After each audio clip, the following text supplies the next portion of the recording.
Police, what's your emergency? Oh, police officers! Elite police units, created to crack the toughest of cases. My role was investigating serious and organised crime. This was out of the ordinary, and this was a high-pressure situation. Hey. Calm yourself down. Their task, tackle the villains. Lots of suspicion of murder, all right? And bring them to justice. A real whodidit. With unique access to some of Britain's most talented detectives, we explore, for the first time, their investigations. I've spent years putting together all of these tiny pieces of evidence. Their methods. The most bizarre investigation I've been involved in. And the evidence that's put some of the UK's most dangerous criminals behind bars. They look clever, and they're dangerous.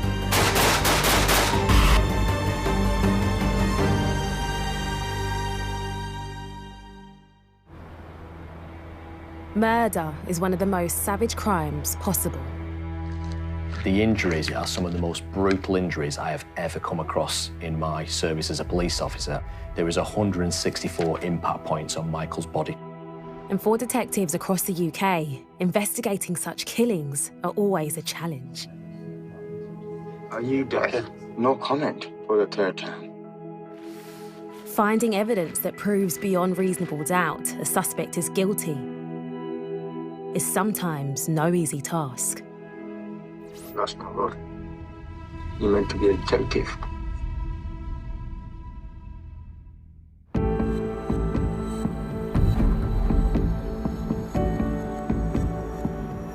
I've been with Lancashire Constabulary now for 21 years, predominantly as a detective.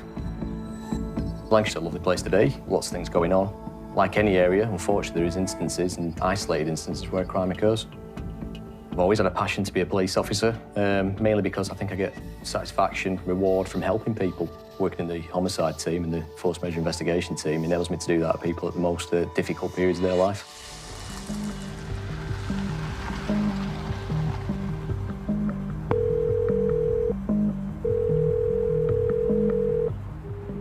Police, what's your emergency? At 12:54 p.m. on the 8th of November 2021, emergency services get a call. A man named Micheal Brierley has been found dead at his home in Nelson, Lancashire. The call came in from Michael's partner. She'd reported that Michael had been to the public house the night previously. She had told us that whilst at the pub, Michael had been assaulted, made his way home, got home and collapsed, and she'd found him in the morning. The major investigations team immediately go to the scene. I arrived in partnership with the crime scene manager, Gemma Cropper, who's experienced in dealing with similar offences previously. One of the first things that we do when we arrive at scene is to photograph the scene extensively. So that's just to try and capture everything before anything's been moved. So that would involve going into a room and literally a term called quartering. We'd quarter each room and photograph extensively. So that would form our general shots. As the CSI team methodically work their way through the property, DCI Davies evaluates the scene. Going into any crime scene, for me, I have a job to do. My objective is to make sure that I can understand and interpret that crime scene in the most effective way possible in order to get justice and understand exactly what's happened and what the circumstances have occurred. It was quite clear early on there was only one way in and one way out of that address. Equally, when I entered the address, Michael was still present. He was laid prone between the bathroom and the hallway. Straight away, it struck me the injuries that Michael had to his face. He had clear injuries to his legs, and it was quite clear to me that he had been the victim of an assault. There was blood in numerous areas of the premises, albeit some of those didn't look to be fresh. Some of it looked like it potentially been cleaned. Identifying a suspect and finding evidence fast is key. So the golden hour, as investigators call it, when evidential materials are unspoilt and available at the crime scene, is crucial. DCI Davies puts a plan into place immediately. So the way we approach this type of investigation is to set clear strategies. We'll look at it from numerous different perspectives. We'll look at it through CCTV to track people's movements. We'll look at witness accounts, digital, forensic, every possible element of an investigation. We will start to look to unlift every stone we possibly can. As soon as officers and first responders arrive, the scene is sealed for forensic recovery. Forensic recovery takes precedence over the search because you can't compromise one over the other. What we then had to do was conclude our forensic search of Michael's home address. In the meantime, a team of detectives collect available CCTV, and they begin door-to-door inquiries with neighbours and pubs in the area. But for the crime scene manager, Gemma, something doesn't add up. So from the information that was being fed to me initially from one of the other witnesses within the scene was that a fight had occurred elsewhere. The scene wasn't presenting in that way.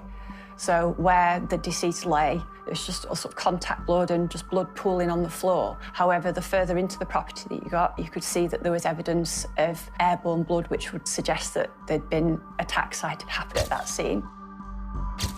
It means Michael may have been attacked at home rather than in the pub, as suggested initially by his partner.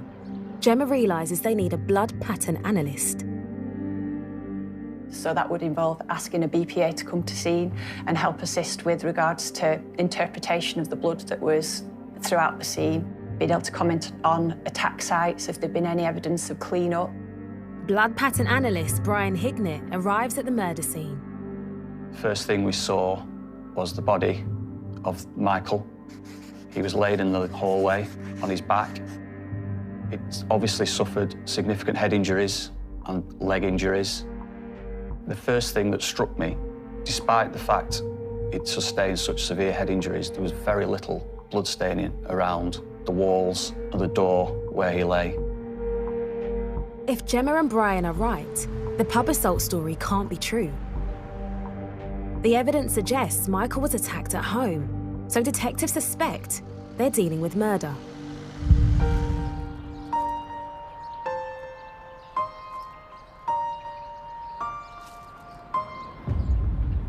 My immediate concern was to confirm or negate the validity of the facts of the assault that had taken place in the public house, or whether or not potentially the fact that blood was present had that assault actually taken place within the home address. To start the process, DCI Davies pulls together a large team of detectives to begin door-to-door inquiries. Over 50 police start asking neighbours what they know and questioning landlords in local pubs. The neighbours indicated both Michael and his partner had been physically abused for some period of time, unbeknown to the police. Neighbours even named the individual who was allegedly abusing Michael and his partner in an illegal practice called cuckooing. Cuckooing is a form of crime in which vulnerable people are targeted in order to almost take over their whole life, take over them financially and take over them physically in terms of everything they do, usually in order to facilitate drug usage or dealing of drugs. Cuckooing is a nationwide problem and is often connected to the County Lion's drug trade. 1 in 8 Britons have seen signs of it where they live. In 2021, police identified nearly 900 addresses across the UK where cuckooing was taking place, and vulnerable people, including children, were at threat. Officers learn that both Michael, known as Amos, and his partner are vulnerable and sadly easy targets. It's quite clear that Michael was a loved individual, loved by everybody around him. He was a kind individual, he was a caring individual, and he's an individual that certainly did not deserve to have this happen to him. And all I want to do is to obtain justice. Later that day, the huge team of officers scouring the neighbourhood get a break.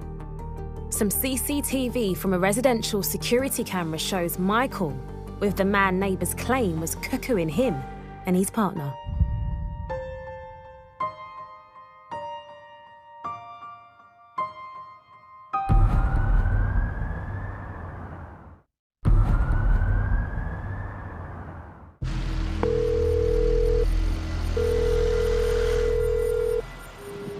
Police, what's your emergency? Lancashire's major investigation team are probing into the potential murder of 48-year-old Michael Brierley from Nelson, Lancashire. When we get to the scene, we treat it like reconstructing a jigsaw puzzle. Most pieces of the jigsaw are there. Connecting a suspect to the crime is always the most difficult task for detectives. And at the scene, forensic scientist and blood pattern analyst Brian Hignett is looking to do just that. It's our job to go around to find blood patterning, to examine them, to see exactly what they mean, to build a picture, put those pieces back together. What has happened? Where has it happened? Who's done this? Brian's task is not easy. At first glance, the scene is not clear-cut. In 30 years, I don't think I can ever recall ever seeing injuries that severe being inflicted by somebody being assaulted. They appeared to be more akin to somebody who's been involved in a road traffic accident. It was clear he couldn't have walked with those injuries. So part of the jigsaw puzzle for us was how has he received those injuries and where has he received those injuries? At this stage, police still aren't sure how or where Micheal died exactly. It's a methodical, painstaking process. We systematically work our way through the address. We look at all areas, trying to identify any blood. Is there any blood patterning? Is that blood patterning telling us anything about what happened in the events leading up to Micheal sustaining his injuries and subsequently losing his life? Exploring the detail of the scene soon reveals something of significance. There was very little blood in the hallway where Micheal lay, but when we went into the lounge, we then found significant amounts of blood staining and blood patterning. In particular, there was a single-seater sofa in the lounge. The seat back and the seat base were heavily blood-stained, so much so that some of that blood had actually run down the front of the sofa and had pooled on the floor underneath. Behind the sofa and on the wall, there was blood patterning, what we termed impact blood spatter. It's this blood spatter which answered the question of where Micheal had been assaulted. He'd been assaulted, sat in that single-seater armchair. This discovery appears to confirm police suspicions. Micheal had been brutally murdered in his own home. Blood pattern analysis and intel from door-to-door inquiries turn the case into a murder investigation.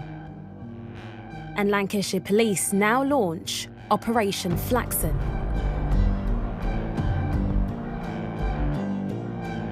DCI Davies goes back to Micheal's partner, who's still in shock, and learns she lied about the pub assault in her 999 call. And the reason why is chilling. Micheal's partner summarised it as the suspect had taken over every aspect of their life. Officers now understand Micheal and his partner were victims of cuckooing. Micheal had actually had all his benefits paid into the person's account, and he was charged £40 for the privilege of doing so with no appeal. There'd been a history of assaults that had taken place. Micheal had asked people specifically not to report those assaults. We now know that's out of fear. And the individual who Micheal and his partner were scared of is evidently on the CCTV that detectives have secured from the streets around the crime scene. He certainly appears to be connected with Micheal. And what DCI Davies witnesses is not pleasant. Two key things are highlighted to me there. He's walking with a stick. He's a vulnerable individual in his own right. He's walking approximately 10 to 15 metres behind. He then subsequently strikes Micheal to the face and punches him unprompted. They then make their way to the shop.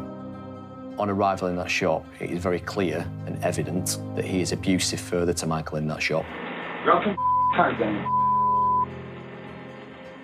He's being derogatory in the way he speaks to him, and he's treating him horrendously. The CCTV confirms the neighbours' witness statements and elevates the man from a person of interest to prime suspect. Whilst the CCTV en route to the shop is a clear piece of evidence for us to consider around building the chronology and shows a propensity for violence, and particularly propensity for violence towards Micheal, it does not provide evidence that he is responsible for Michael's murder. What we need to do is piece together the evidence that demonstrated that he was responsible for that offence.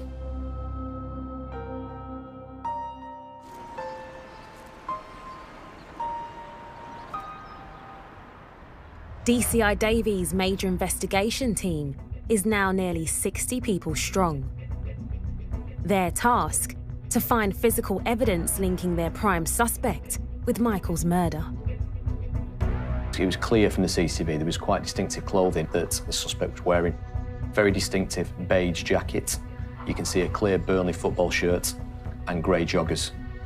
I knew that once he was wearing those clothing earlier that day, there was a strong possibility he was wearing them later that afternoon. They represented significant forensic value for me, and it was important that I recovered those clothing. The more time passes, there's a risk. Al knows the suspect could destroy any contaminated clothing, so he calls the team on the ground to see if the items can be found. When we became aware of the grey joggers, the focus then at that point was just to recover them as quickly as possible. It's nearly 13 hours since the murder of Micheal Brierley was reported, and through CCTV, detectives locate an address where they believe the suspect might be hiding. Careful planning goes into any arrest for the safety of the public, for the safety of the officers who are going to carry out the arrest, particularly when you're looking to locate a man who's potentially committed such a savage and brutal attack. They were carefully planned officers, carefully well briefed, and knew exactly what they needed to do when they arrived. At 1:30 a.m. on the 9th of November, officers raid the address. 7. Mr. Police, open the door. I was going to put the door in, all right? Can you open up? Open the door or else it's going in. Hey, all right. Just a quick word, all right? Who's the guy in here with you now? Please, I saw a guy in here with you. He's got food's in here now. When we arrived and entered the address, What's your name, pal? he was clearly like a child, hiding under the duvet in a manner which he thought we wouldn't identify him. Why? Stand up. Stand up. Put your hands behind your back. Put your hands behind your back. At this moment in time, there's lots of suspicion of murder, all right? So you don't have to say anything, but if you have any defence, don't mention any questions, central less line in court. Anything you do say, they mean evidence, okay? The fact we were able to identify and arrest the suspect swiftly within that first 12 hours maximised our forensic opportunities. Him as a scene could enable us to get forensic evidence for him as an individual. With the cuckoo suspect now in custody, DCI Al Davies and his team have an initial 24 hours to unearth enough evidence to charge him with Michael's murder.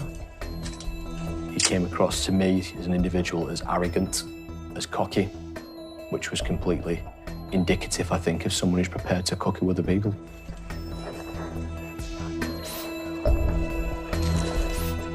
Back at the station, questioning the cuckooing suspect starts in earnest. As part of this investigation, I had to rely upon specialist, expert interviewing officers. In this case, we used Detective Constable Dave Richardson, who's an expert in his field. For DC Richardson, there was also a personal connection with the victim. Before joining CID, I worked at Nelson for 15 years, and I was at the local body. So I used to walk around the streets, and Michael and his partner used to live on the area that I covered. So I would regularly see Michael, and I regularly see him walking about with his stick. He would walk round with his Brierley shirt on. He was a big Brierley fan. I was disgusted looking at the CCTV. The footage was quite upsetting in a way because that's the last time Michael's seen alive. So it was all very sad.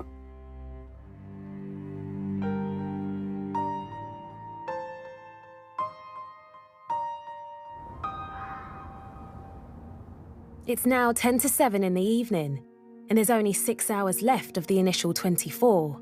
The pressure is already on. When I met the suspect at first, he was generally quite quiet. People usually are. He's probably weighing me up a little bit, and I'm weighing him up. And so begins the interview game of cat and mouse. My interview plan in this instance was initially to go through the timeline with him. So he was arrested in the early hours of the morning. What I needed to cover was all the time from the day before the murder, all the way through the murder, to after the murder, to the point where he was arrested. So where were you? If you don't want to answer, just say no comment. No comment. You can answer if you want to. Where were you? No comment. Half the time they're advised to go no comment, so if they go no comment, I just follow my interview plan. But with the suspect stonewalling DC Richardson... Were you in possession of any weapons? No comment. Were you under the influence of alcohol? No comment. It looks like it'll be a long night. Are you responsible for assaulting Micheal Brierley, also known as Amos, causing him injuries leading to his death? No comment. Okay, so just to clarify, at the time... Do you need a legal break or do you want to continue the interview? Yeah, can we have a legal break, please?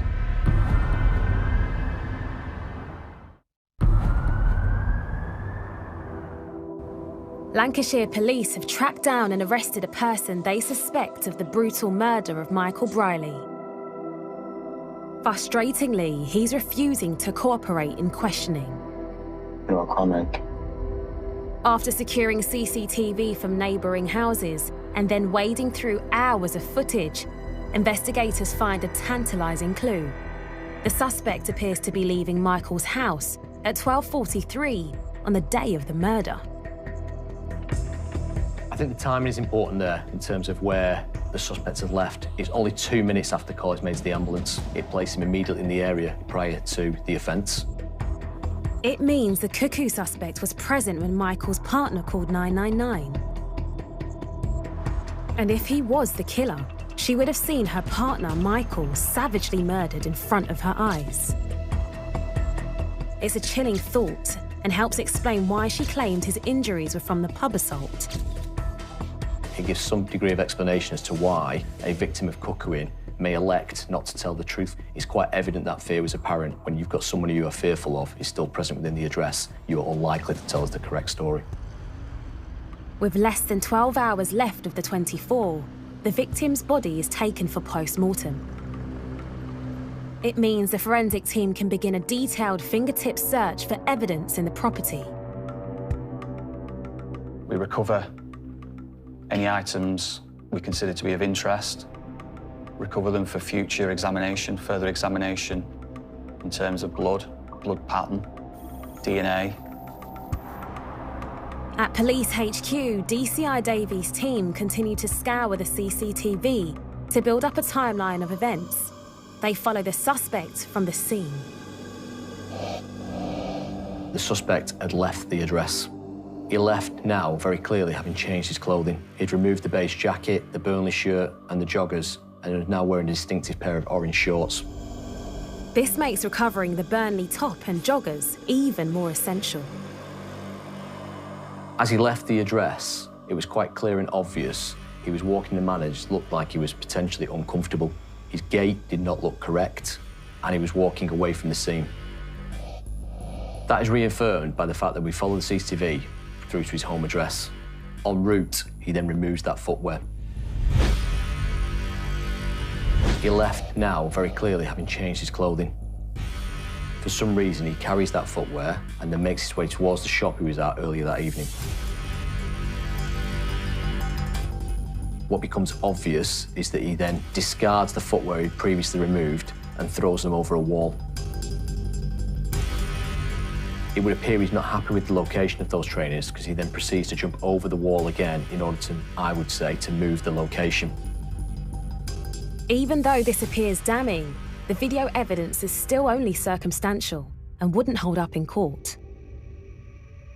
That was important for me. I needed to know whose footwear that was and whether they'd been used in the commission of the offence. The police now start to feed what they've learnt into the interview room. We got some really good CCTV in this case, which clearly showed the suspect assaulting Micheal in the morning before the murder. It was obvious it was him. Did you slap him? Yeah, slap. Well, can you show me how your hand was when you slapped him? Like this. Okay, so you just show me the palm of your hand. Yeah. So palming, slap. Yeah.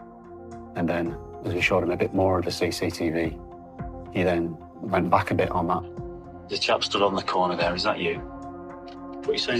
See? You can't see the face. So, how could that be me?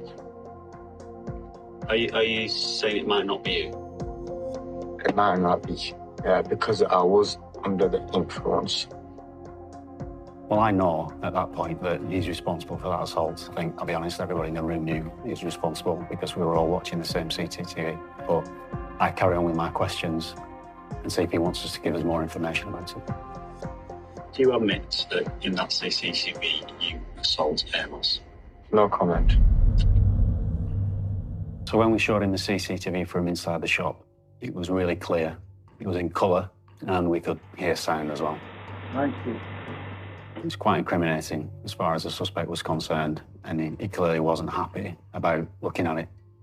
Right, and he looks perfectly all right. All right, okay. His cheek's bleeding, it's basically nothing. Yeah, it's biggy. So he's picked something on his face that's caused it to bleed. That's right. It's not a result of you punching him in the face. I've not punched him, like I said. You're tight then. Did you hear that? Well, I can't. No comment. Okay. The CCTV, it wasn't good for him because it didn't show him in a good light.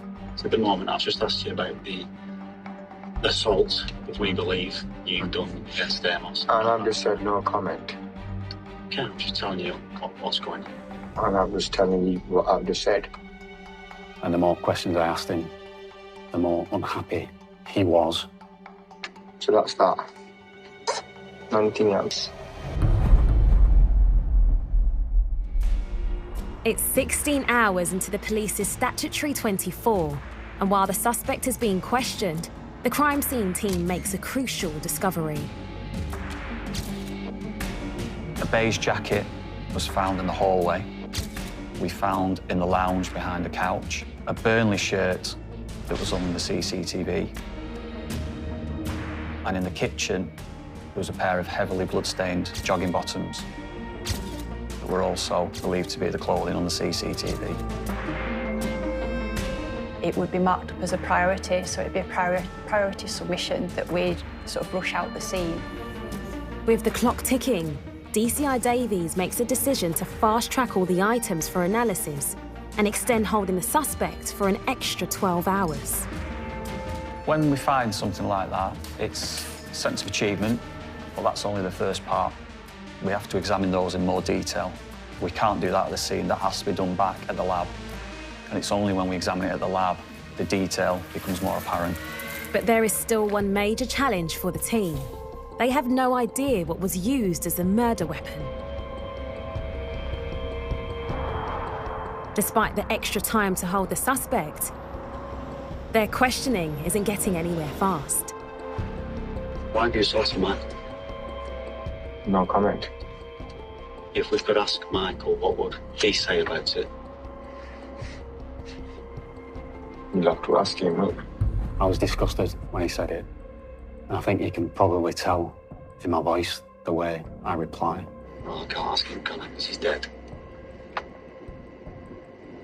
I think at that point, I wanted the suspect to sort of understand that, you know, it's serious. We're talking about your friend, supposedly, that you've spent however long with is your friend and now he's dead.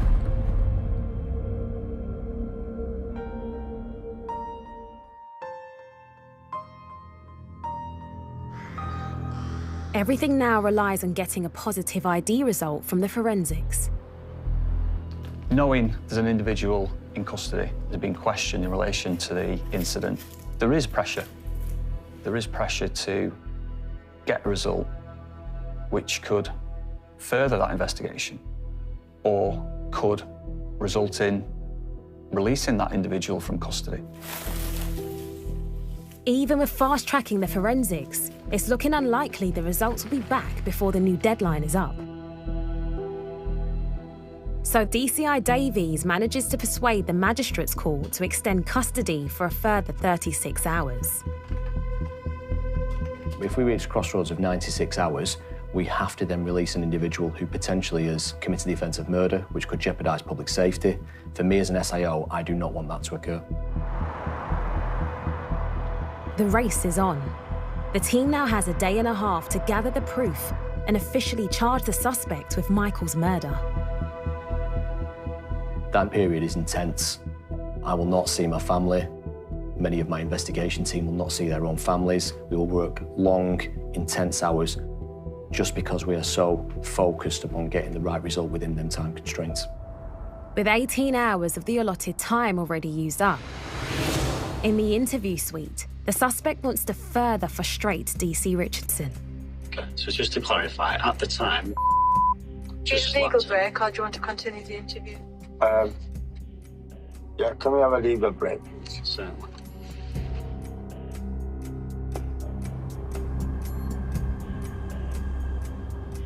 Just remind you what we spoke about earlier. No comment. Can I just ask, are you intending to conduct another interview where you're going to put evidence to him or not? What, tonight? Anytime, whether it's tonight or tomorrow.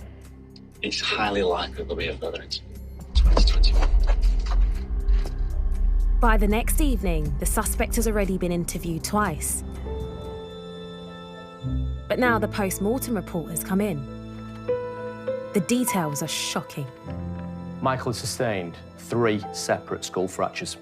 He had a complex nasal fracture to his nose. He had 7 different rib fractures. In totality, he had 41 external injury points of impact. He had 23 injuries to his hands, inclusive of defensive injuries. It's quite apparent Micheal had fought for his life. He had a laceration to his liver as a result of strikes. The injuries, for me, are some of the most brutal injuries I have ever come across in my service as a police officer and working within major crime. There was 164 impact points on Micheal's body. The nature of the internal injuries are quite harrowing, even for me as an SIO.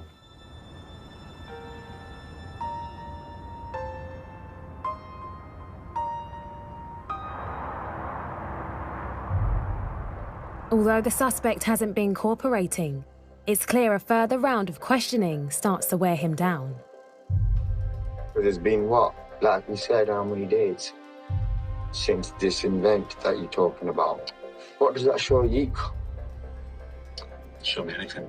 Isn't it surely the police are doing a very excellent job? The suspect in the interview, his body language showed me a few times. There are a few telltale signs when you interview people. There's one, the leg shake. That happens quite a lot, where as soon as you start asking a difficult question, at that point, someone who's been perfectly still, the leg will start to go up and down, and they can't help it. It just happens. So that's a good sign for me. So I think, right, okay, I'm getting somewhere here. The trainers now become the focus of DC Richardson's questions. So, what could be a pair of trainers, black trainers? Do you know anything about those? Could they be your black trainers? No comment. And why are you going into the back garden? For a slash. A slash? Okay. To urinate for a wee, is that what you mean? Yeah. Okay. You climb back over the garden wall at 26. Yeah. So you're outside for 6 seconds. Yeah. You've had a wee in that 6 seconds. Mm. If you now decide you want to keep them, or do you think I need to hide them better? Why would I want to do that? I'm not married. I mean, I'm not doing anything anyway. And while the suspect is denying everything, miles across town, a police search team is hunting.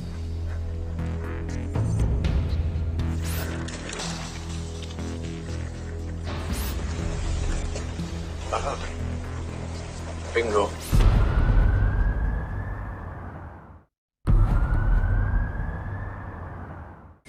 Lancashire police are in a race against time. They only have 36 hours to find enough evidence to charge their only suspect for the murder of Micheal Brierley. A search team is hunting for some trainers the suspect discarded whilst caught on CCTV. Just nothing. Bingo. Trainer. Is there another trainer? Like 2 trainers. Okay. The trainers are swiftly sent for forensic analysis. In the interview suite, the suspect has no idea his hidden trainers have been recovered and is increasingly unhelpful. Are you deaf? Can you reverse it and play it again? Why are you spinning things for? No comment for the 3rd time. You're asking me the same question. And that's right. Because you're not very good at hearing things. What time was the call made? I've no idea. That's not good. You're meant to be a detective. Sometimes in an interview, It is quite difficult to remain calm, especially when you've got someone who is arguing with you a little bit, trying to wind me up. I might get wound up a little bit, but it's just important that I don't show that, and I just outwardly try and look calm. Shall we move on? If you wish. Let's do that. Despite all the clothing evidence found at the scene, one crucial artifact is still missing: the murder weapon. For me, what stood out was the fact that we were outstanding a weapon and there was a bed that was a medical bed, but it wasn't in use. I noticed that there were bits that were no longer attached and they were sort of hidden under the bed. These objects are sent off for investigation in the lab. When we examined the bedpost microscopically, there was blood staining. There was blood staining on the inside surfaces. There was a small amount of blood staining on the outside surfaces. There was also body tissue, fatty tissue on the inside. And associated with the fatty tissue was some hair fragments. The tissue samples are sent off for DNA testing to confirm if they are Micheal's. While in the interview room, DC Richardson is breaking down the suspect's defences. He's been held for over 48 hours at this point. Did you intend to cause him really serious harm? No comment. Did you intend to kill him? No comment. Was that a no or a no comment? Comment. No comment. Now, considering at the beginning of the interview, he said the words, no comment. So he knows how to say no comment. But to me, the answer, no, and then a massive gap, comment, clearly means he's answering the question. Did you intend to kill him? No comment. Was that a no or a no comment? Comment. No comment. Where was he when you last saw him?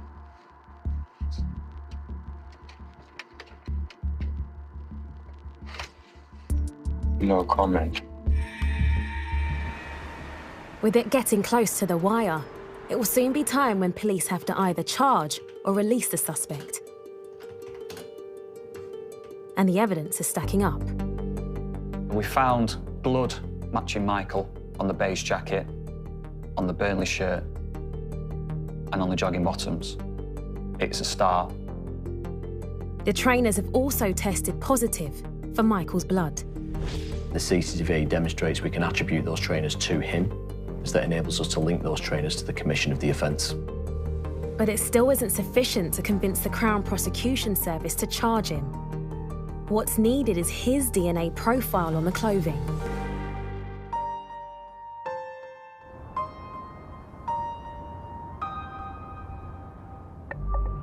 Three days into custody and questioning becomes intense. He's got some horrific injuries. I know. So how have they been caused? I don't know. I don't know. Have you caused those injuries? I haven't, no. I've told you the truth now. I got worried. I can't stand the sight of blood. I can't stand it. I start fainting. I think throughout the interview, it was obvious that the suspect was only really interested in himself. He didn't show any remorse. Who do you think caused those injuries? He could have got injuries from the drug dealers or whatnot, because he owes them a lot of money. He blamed the victim's partner. Yeah, they've been fighting all night. But look, you can check my hands. Look, I've not been punching no one. Yeah, look, nothing. You check it. In the last interview, he blamed his girlfriend, so he blamed all these people in the interview, apart from himself. With the clock running down, the suspect has been in custody for 80 of the allotted 96 hours. Finally, the proof they all need eventually arrives. When we obtained the DNA profile from the blood on this bed frame, that was also found to match Micheal. That was the weapon or the implement that had been used to inflict the injuries to his leg and to his head. With the murder weapon confirmed, Brian also has the results from blood splatter analysis. So in an assault, you first of all need to get blood to the surface of the skin. So that could take multiple blows before blood starts to be shed. It's only once the blood has started to flow and is free flowing And it's only then, once subsequent blows are inflicted into that blood, that's when you get blood spatter. It's the force of the impact into that wet blood that produces the blood spatter, which will deposit itself on an item of clothing or a weapon. The importance of the airborne blood is that it demonstrates that the suspect was either in close proximity at the time the offence took place, or he is responsible for that offence. The presence of blood spatter on the clothing shows that force has been used against Micheal Brierley. It's the news they've been hoping for, to bring the killer to justice. But the police still need to prove beyond reasonable doubt that the suspect had been wearing the clothing at the time of the killing. We took samples from the cuffs of the grey jacket, and we took samples from the cuff of the Brierley shirt.